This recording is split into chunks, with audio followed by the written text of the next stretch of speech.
Get ready to find your recipe for a successful real estate lifestyle from America's top expert here at Greenlight REI with your host, Lance Edwards. Well, everyone, welcome. This is Lance Edwards. You just heard Keith Mathias, and welcome to Greenlight REI. This is where we teach you the successful real estate lifestyle, and we have got a special guest with us today, Mr. Keith Mathias. And you just heard us speaking there. We are live. We are today. It's Wednesday at 3 o'clock Eastern. So if you're here today, it's live. Now, somebody will be picking this up on the podcast as recording. And here's the benefit of doing it live, is that those of you that are joining me live today will have the opportunity to submit questions to Keith on our topic today. And our topic is going to be on property due diligence and inspections. And Keith is an expert on the subject. He is with Amerispec, which is a national organization that does property inspections. And I came to know them because we actually utilized their services recently on a 17-unit building over in Kentucky, and did a fine job. So I wanted to bring Keith on here. So Keith, welcome to Greenlight REI. Thanks, Lance. Glad to be here. And as a quick way of introduction, Keith, tell us a little bit about Amerispec and the scope of what you guys do in terms of property inspection services. Sure.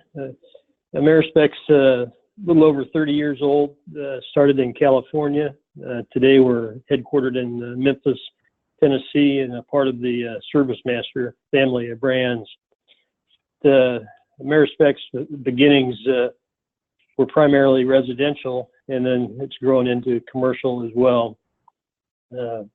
We're a nationwide solution for folks looking for inspections. We've got either franchise offices or what we call our QSP members throughout the country. So we're generally able to respond pretty quickly and scale up as necessary depending on the size of the project.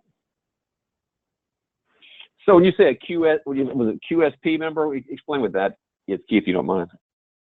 Sure. It stands for Quality Service Provider.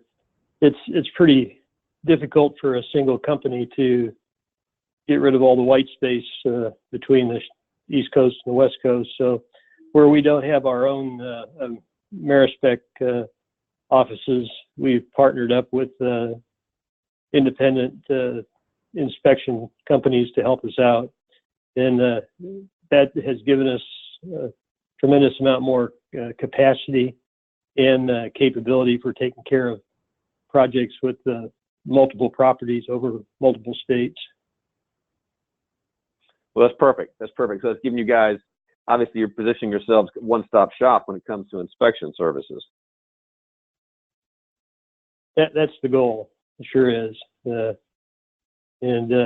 This has been a busy year, a lot of residential activity and a lot of commercial activity as well. So excited to see what 2020 has in store.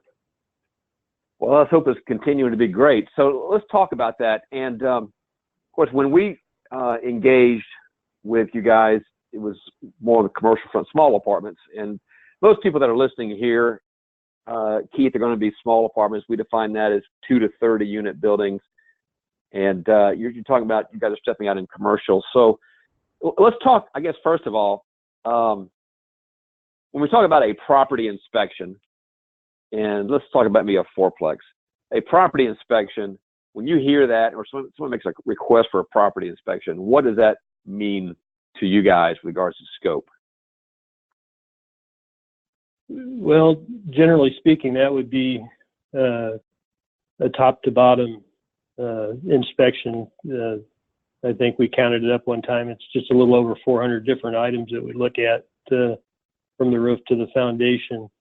But it would handle your major points of exposure like your roof, the air conditioning and heating, the plumbing, and the electrical in the home. Those are your big exposures, so you want to make sure you understand the condition they're in. And then along with that would be foundations and more of the cosmetic parts of the home, finishes, and really the inspector's goal is to report back to you the condition of that home today, and he's got an eye for safety and health as he's going through there. So in his report, he'll call out those items that he thinks are important and need further investigation. And when you're doing an inspection, what are the big ticket items? Or I don't know if you can categorize it. Are there small items, mediums, and big tickets? Or how do you guys look at it? Because I know obviously we're interested in the big ticket items that could come back to bite us when we take over the property. How do you guys look at it? Right. Well, really the roof, the electrical, the plumbing, and the HVAC would probably be the big ones. And then depending on the area you're in, the soils may be an issue. So foundations would be something you'd want to make sure didn't have cracks or settled. You're right. We're trying to make sure we identify any issues with the large, expensive systems in the home. And part of that as well. Oh, I'm sorry. Go ahead. Go ahead. I'm sorry. No, I'm sorry. Go ahead, Keith. I was going to say that oftentimes you're able to determine what the age of the system is in the case of a water heater, electrical panels, HVAC systems. And we know that the normal useful life would be, let's say, 10 to 15 years for the particular item. That's important information to know if you're buying it in year 10. It's just reasonable to assume that you're probably going to be replacing that piece of equipment sometime soon. And from your perspective, when you're seeing, we have a lot of people that are probably listening right now that are fairly new to buying investment property. Maybe they bought one or two properties. Maybe they have yet to do their first deal. From your experience, from AmeriSpec's experience, are there any common mistakes or big mistakes that you guys have seen that you would really advise against for someone getting started in investment properties? Well, there's probably books full of advice on that topic. Probably the one that deals people the most fits would be deferred maintenance type items, things that don't just stand out as a problem. You'd have to be looking to find it, and that's again where the inspector comes in. He's trained to look at all those items. And I'll give you an example of the deferred maintenance. That fascia board on the front of the house that looks like the paint's blistered on it, and closer inspection, the wood is rotted behind the paint. So it's not just a small fix, it's a larger issue. Taking the old board off, putting the new board on, repainting and matching and everything. So those are the kinds of things that will add to the expense of getting that home ready to lease or flip or whatever the goal is on it.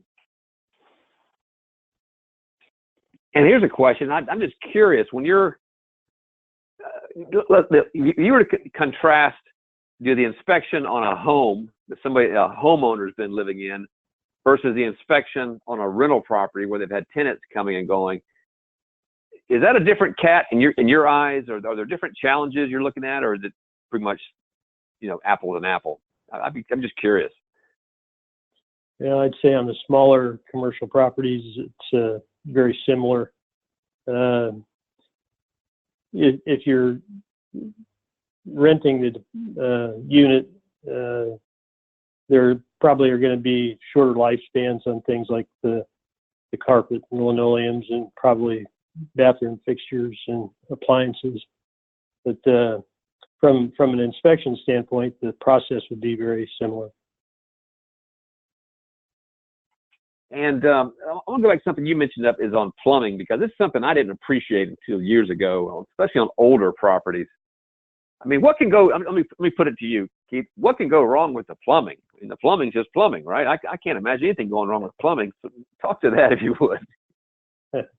Well, depending on the area that you live and the quality of the water, pipes can spring holes in them. And, I live in Tennessee. The area that we have is notorious for causing copper pipe to get small pinholes in it over time, and that's a fairly big project to repipe the entire home. So not catching that on the inspection would be an expensive oops. Yeah, I had a situation one time this is a 50-unit property where tree roots, were growing through the underground plumbing. We're having all kind of blockages. They had to put cameras down it. Can you talk about that? And do you guys get as far as that into putting cameras down plumbing lines if needed? Well, again, depending on the area that you're in, that can be a bigger problem. Generally speaking, if the home is 40 years or older, sewer scope is a good investment. For the few $100s that you'll spend, you'll be able to make sure that main line is not going to be a problem with tree roots packing it up. So newer homes in areas where you don't have a lot of trees around the home, probably not as important. Older areas where you've got a lot of trees and shrubs, and the age of the home again would be a factor as well. All right, and let's talk about roofs, because that was one of the large ticket items you mentioned up front. I was impressed when the building we were looking at was actually 3 stories tall. It's quite a tall building, and to get a look at the roof, the inspector actually had a drone, a little flying drone he sent up there and just flew over the roof and took images of it, which I thought was creative use of technology. But when it comes to roofs, people talk about, they buy 30-year shingles. Are 30-year shingles really 30-year shingles? What do people need to be anticipating on lifespans of these buildings for the roofs? Well, depending, I guess, on the roof system, if we're talking about dimensional shingle in a 30-year product, you probably can count on that lasting that long. Obviously, external factors, traffic on the roof, if the structure was laid out that way, would be a problem that you'd want to look at. How the HVAC equipment is mounted on the roof, if it is, it really kind of depends on the situation. But the technology on the shingles has come a long way, and the 15 and 30-year products are performing pretty well. That's good. Okay, good. All right, so let's say I've got a 4-plex under contract, little rental property. I want to buy it, operate it for income, for cash flow. I want to bring in one of your inspectors to go do that inspection. So a couple of questions regarding that. First of all, when you do an inspection on a 4-plex, is that unit by unit, or are you doing one unit and just extrapolating from that? Well, the interior of the unit obviously would be separate.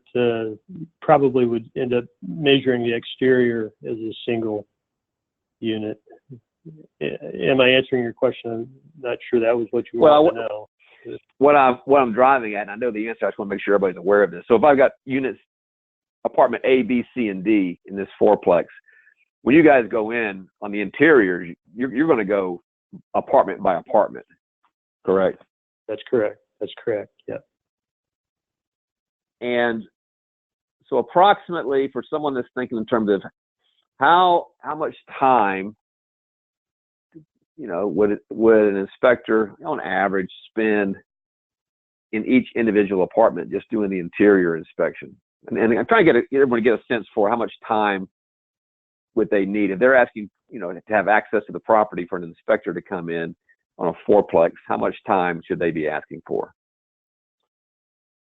Well, I would say on the interiors, 15, maybe 20 minutes at the most on the interior part of the unit, and then the exterior probably going to be another two, maybe 3 hours at the most.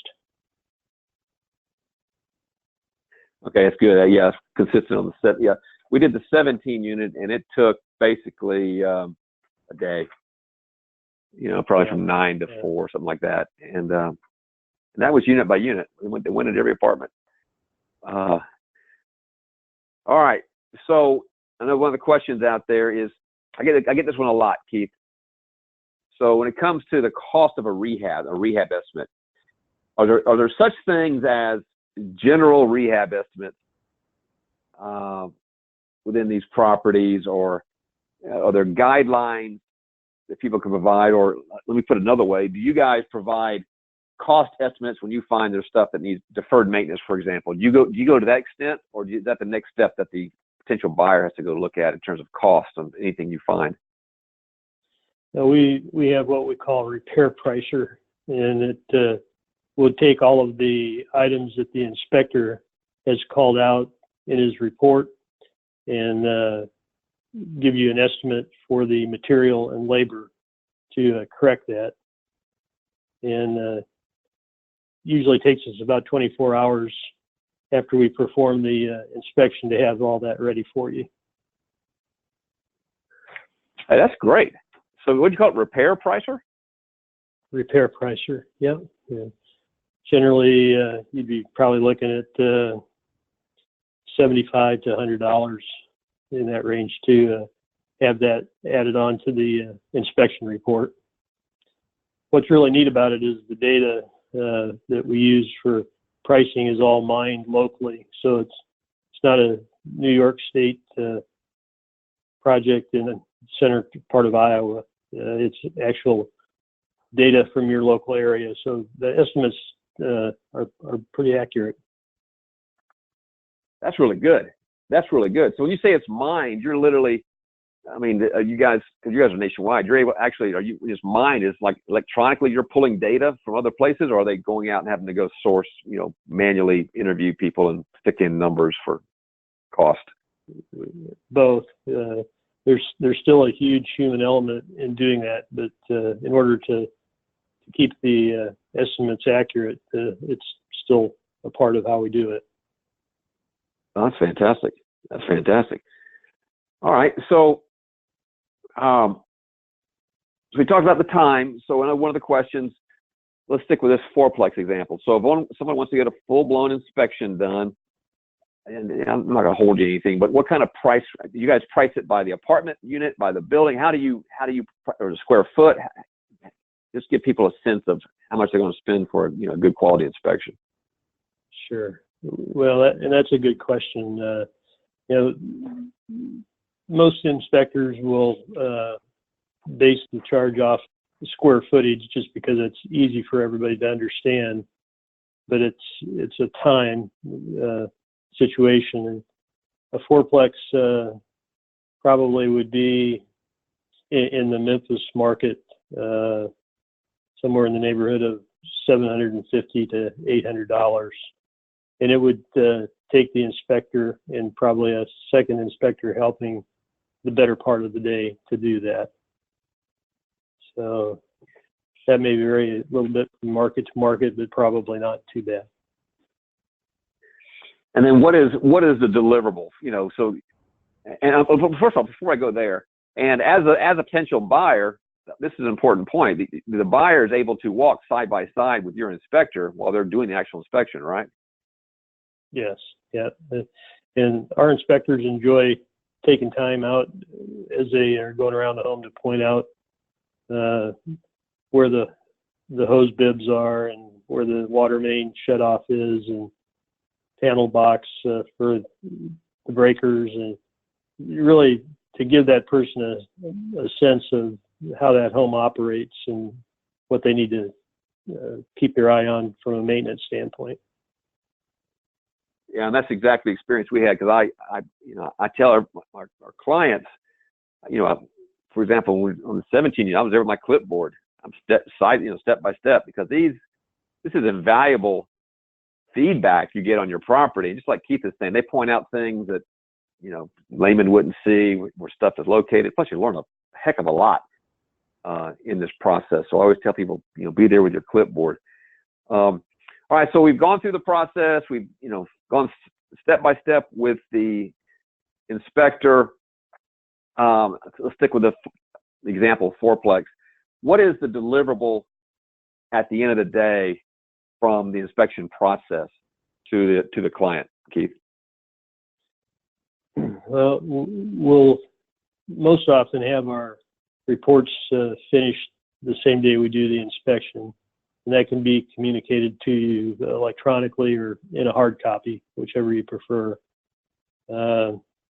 If we need to do the repair pricing estimate, like I said, that will probably take an additional 24 hours to get the report back for you. But either way, digital or hard copy, you'll have what we call the summary section, where the inspector will kind of consolidate, if you will, all the issues that he feels are important for you and the seller to know about.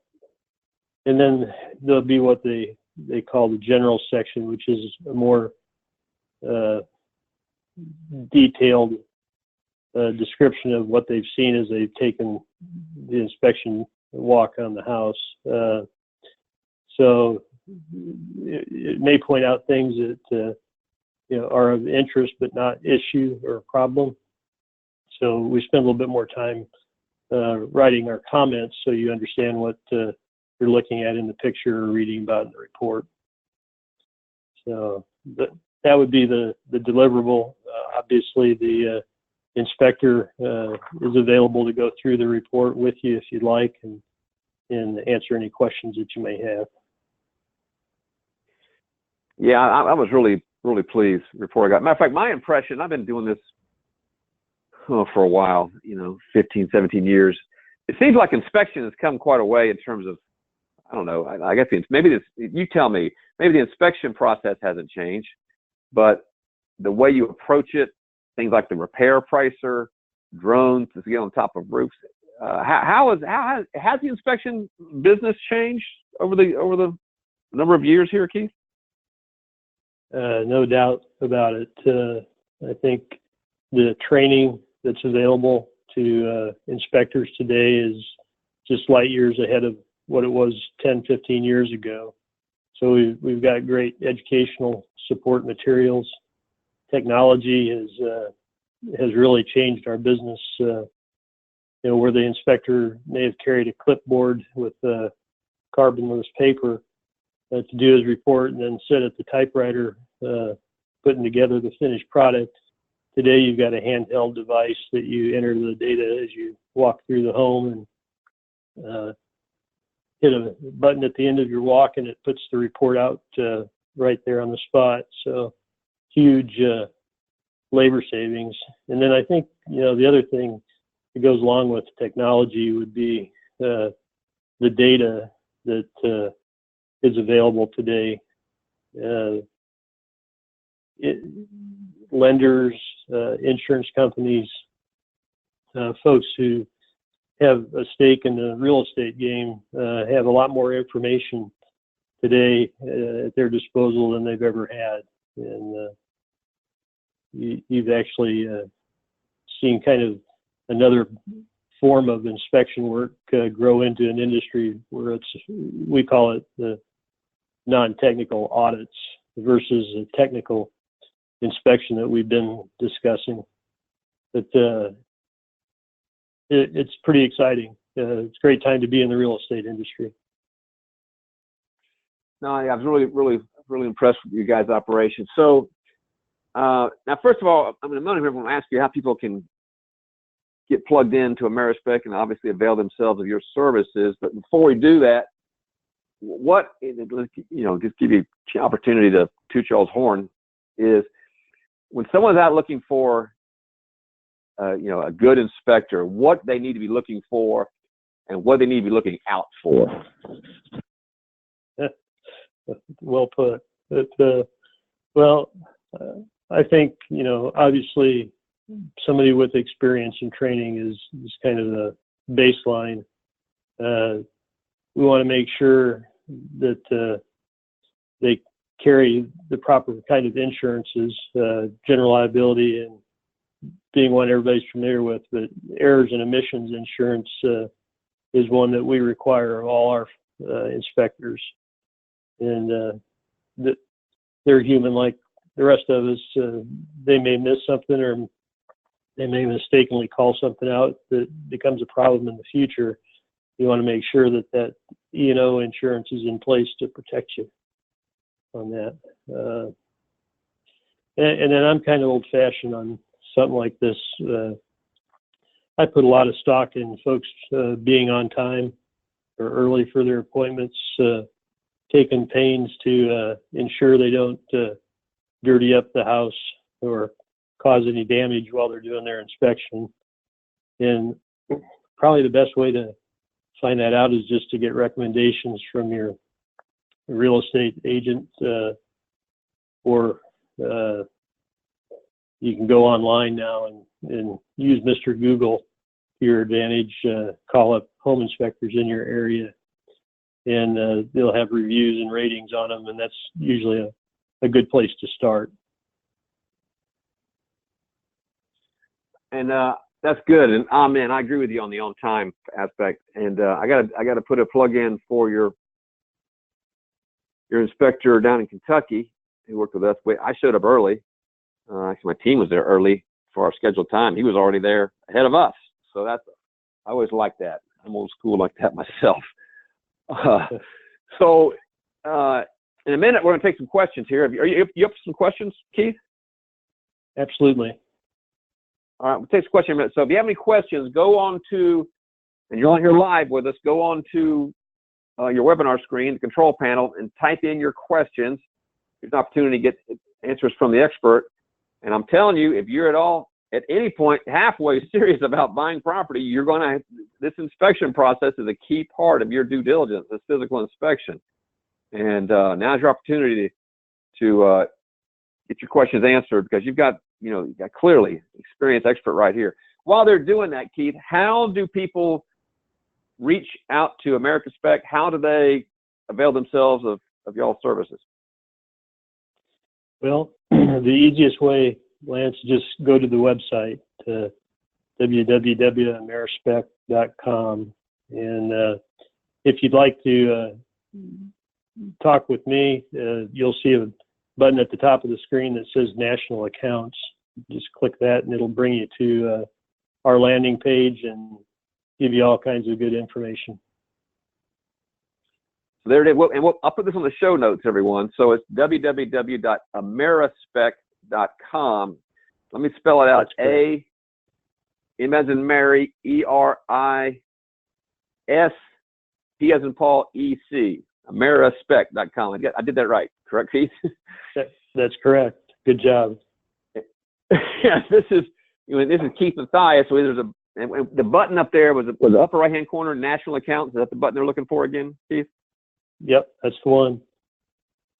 That'll have my contact information on it. There you go.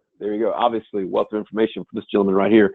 So let's say we got some questions coming in, and here's one of the questions, Keith. How large of a properties does AmeriSpec deal in? You were talking about the commercial side.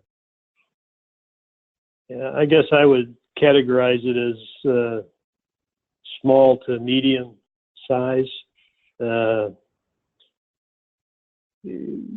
We have teams of inspectors that will go out on the larger projects, but we're probably not what most people would consider large buildings, say over 3 foot or 3 stories. That a good reference for everybody. All right, that's good. Here's another one that came in. Do you handle commercial properties besides apartments? Yes, we sure do. So if I had a little corner strip mall I wanted to buy, is that something within your wheelhouse? Yeah, it sure is. Yeah, we've got kind of a renewed focus on multifamily and student housing. Now we'll be starting some large projects there. Those would probably be the large, or what I would say would be about our limit on size of buildings. If that's helpful for folks. And when you say multifamily, what's your definition of multifamily? Is that the 2 to 4s or 2 to 30s? What's your definition there? 2 to 4 would probably be good. We're getting a lot of calls on that. I guess the transaction numbers are starting to increase, so we've started to focus some attention on that, and it looks like things are going to shape up really nicely by the end of the year, and 2020 is going to be a good year. You mentioned student housing, Keith. Is that what's prompting now? Are you seeing a lot of interest in student housing from your clients? Yeah, I think what, believe it or not, what I see across the country is folks just aren't capable of putting that army together for short-term projects. So it opens a door for companies like ours who have a lot of boots on the ground all across the country. I think that's probably where I get most excited. Is we've invested pretty heavily to try to have a group of people from shore to shore that can respond quickly, and I think that's where the market's going. There are a lot of good apps, a lot of great information, but you still have to have somebody on site collecting the data to do all that. So we're excited for the future. Yeah, you're spot on about that. So let me ask you. Here's a question I've got related to that. So let's say I'm looking at a fourplex somewhere in Toledo, Ohio, and I want to just check it out. What is there services you're talking about doing beyond inspections? Or are these preliminary, I don't know, drive-bys you're doing? What are there other? Are you expanding the services you'll do as kind of your effort to be boots on the ground? Yeah, to get real specific on that, it's really more focused on the interior inspections as a part of the due diligence process. So the buyer has some idea of what his capex is going to be on doing the value add thing to the property. And Yep. It's a relatively quick inspection. I think, like we talked about earlier, 10 to 15 minutes would be more than enough time. And on 250 unit properties, we're able to move in and finish those types of projects in 2 days. So we can help people stay within that contingency period if that's what we're up against. So so the scenario is they're under contract to purchase. They're in their due diligence period. The clock's ticking, and as part of your property inspection, you're also coming up with a capex budget, or helping them come up with a capex budget. Is that correct? Right. Now you mentioned 250 unit buildings. A minute ago you were saying up to fourplexes, but it sounds like you could do big stuff as well. Yeah. We're in Atlanta a couple weeks ago on it ended up being 280 units altogether. But that market looks like a good place to be going forward. So we're devoting some resource to it, and hopefully be making more noise about that as the year goes on.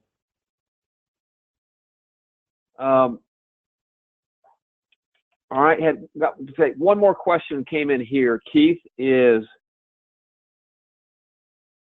there an average price for commercial inspections per square foot? Do you think in terms of that on the commercial properties, or no?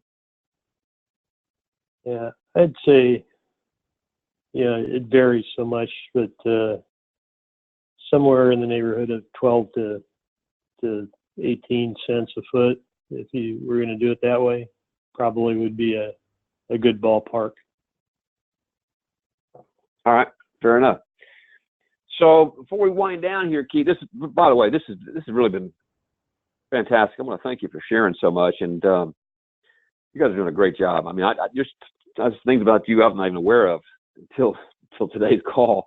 Here's a question I'm going to put to you, Keith. What have I not asked you today that I should have asked you about in the area context of inspection? Well, you've been pretty thorough. Good job on that. I think probably the best advice I could give people is don't skimp on this opportunity to go in ahead of the purchase and get to know that property. Probably the average home inspection would be $375 to $425 across the country, compared to what we're putting at risk by not doing the inspection. I just can't imagine why anybody would try to save money there. So my advice is do a good job with due diligence and save yourself a lot of trouble and expense down the road. That is a great point. Let me echo that for everyone. This is the cheapest insurance you're going to buy going into a property. And the few pennies you're going to pay because I assure you, the inspector's going to find stuff that you won't even recognize. And by the way, when you get that report, let's say you're buying this little apartment building. Of course, you use that, go back and you can renegotiate your price based on the findings of the inspector. And of course, you always have the option to get out of the deal. But as I tell everybody, plan A is renegotiate. Plan B is exit. Rarely do I have to exit. It's usually I'm going to get some concession on terms if we found something that's more substantive than we thought going into the deal. So, let me just echo what Keith says, and this is not an area you want to skimp on. This is pennies compared to, the asset that you're going to be acquiring and operating. Keith, this has been fantastic for everyone. Amerispec.com. Put this in your Rolodex for your next property inspection. Keith Mathias is the expert we're talking to here. You can reach him by going to the webpage and clicking the button in the upper right-hand corner on national accounts. Obviously, very, very knowledgeable on the subject. Keith, again, thank you so much for joining us today and for sharing everything that you're doing and what you've been doing for the industry.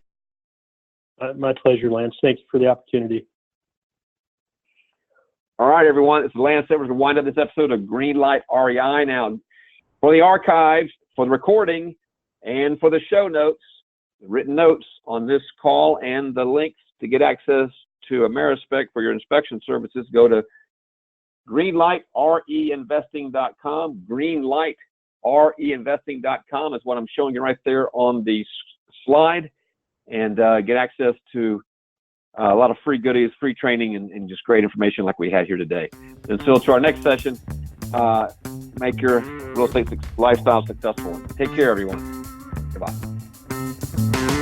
You've been listening to The Expert with Lance Edwards. Let us now blatantly and shamelessly bribe you toward creating your own real estate lifestyle by offering you a whole bunch of free stuff. Go to greenlightreinvesting.com and get you some free stuff and this session's show notes.